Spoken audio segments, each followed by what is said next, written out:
Mengapa saya sulit move on? Gitu kan pertanyaannya. Karena tidak mudah move on itu. Jadi kalau orang bertanya, mengapa saya sulit move on? Itu dia membandingkan dirinya dengan orang tidak baik. Orang tidak baik itu cepat move on. Loh, kok bisa orang tidak baik cepat move on? Nih, dengarkan logikanya. Orang putus dari cinta itu pasti sakit. Karena cintanya serius. Jadi orang yang putus cinta tidak sakit, tidak serius cintanya. Main-main. Gitu. Ada kesombongan, ada kesemena-menaan, ada sikap menyepelekan orang lain. Jadi kalau putus ya udah move on. Cepat sekali. Berarti cintanya tidak serius. Nah, orang-orang yang mengeluh mengapa dia sulit move on, satu, syukuri. Berarti kalau saya sulit bergerak, sulit pindah, gitu, berarti cinta saya kuat. Itu sudah diputuskan, kan ada orang putus musiman. Yang itu loh, yang musim kelengkeng, musim kolang-kaling, durian, dia putus. Selama bulan puasa putus, lurus kiri, itu kan ada. Nah, sih. Tapi kalau selama putus itu tidak ada perasaan apa-apa, lalu sambung, mudah, nanti putus lagi, udah, berarti apa? Sebetulnya tidak ada cinta. Sebetulnya tidak ada cinta. Kalau teman yang satunya bilang, mana bisa cinta, tidak ada debaran di hati. Wah, gila. Berarti orang yang putus dan menderita cintanya serius. Sulit, syukuri. Terus gini, saya sudah mensyukuri putus, gitu. Karena saya sudah simpulkan dia orang tidak baik untuk saya. Bagus, bagus, bagus sekali. Terus Anda tidak bisa move on, kenapa? Karena dia yang terbaik bagi saya. Ya, berapa banyak orang mengatakan gitu. Putus, sakit, lalu bilang apa? Dia tidak baik bagi saya, tapi dia bilang dia yang terbaik. Berarti apa?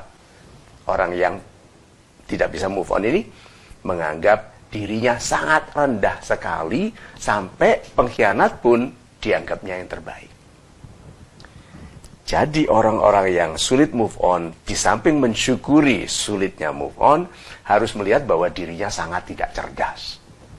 Membiarkan lama-lama bersedih mengharapkan kembalinya seorang yang tidak baik. Bilang gini, kalau putusnya bukan karena pengkhianatan, tapi karena keluarga, karena macam-macam, sakit, ya, betul. Putuskan, apakah bisa diperbaiki? Kalau tidak, move on. Kan tidak mudah. Ya, kenapa? Janjinya bagi orang yang move on adalah pasangan atau cinta yang lebih baik. Kenapa sulit? Karena setan juga ingin Anda stuck. Setan ingin Anda tidak bergerak. Mengharapkan perginya orang tidak baik, merusak diri. Berapa banyak orang kalau putus cinta jadi tidak menarik, bahkan untuk orang yang dulu. Apalagi untuk orang baru. Itu kalau putus cinta mengurung diri, tidak makan, tidak mandi, tidak memperhatikan penampilan. Jadi apa? Pantas dihapus dari pergaulan. Ini orang kalau tidak bisa move on begitu. Itu setan senangnya bukan main. Debah satu anak manusia lagi melemahkan dirinya, mengharapkan masa lalu yang buruk, merindukan ini, menyepelekan, mendustakan masa depan yang terbuka. Nah, satu, bersyukur. Kedua, lihat dirinya tidak tegas and very stupid. Setelah itu, putuskan gini, oke, kan rasa itu ada, rasa sakit itu ada, tetapi kan moving on bukan soal menghilangkan perasaan. Itu loh, banyak orang bilang gini, aku nggak bisa move on, masih sedih. Salah. Justru dalam perasaan sedih itu you move on. Orang move on itu sedih. Kalau orang bilang gini, aku harus tunggu ini supaya tidak sedih lagi. Tidak bisa, orang move on itu sedih. Memutuskan untuk ketemu orang baru, bergaul dalam pergaulan yang baru, mencoba sesuatu yang baru, baru dia bisa disebut move on. Selama dia dalam keadaan sedih dan tidak bergerak, tidak move on. Selama dia bersedih dan bergerak, dia move on. Namanya move, bergerak.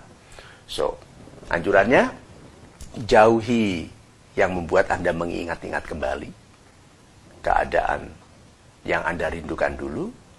Mulai kenalkan diri dalam kehidupan lama yang Anda tinggal. Dulu kan pernah bahagia toh sebelum mencintai? Pernah toh? Pernah. Terus kenapa sekarang tidak bahagia lagi tanpa dia? Lucu sekali. Masuk saja ke kehidupan dulu. Orang tua yang diabaikan, adik-adik yang diabaikan, teman-teman yang diabaikan, hobi nonton yang jadinya hilang, hobi melukis yang jadinya hilang, itu hobi menulis puisi yang jadinya hilang karena hubungan cinta yang dulu hidup lagi sepenuhnya.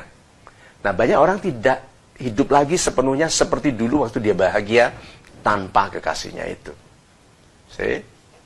Berarti kalau gitu ini masalah keputusan untuk hidup dengan sebaik-baiknya.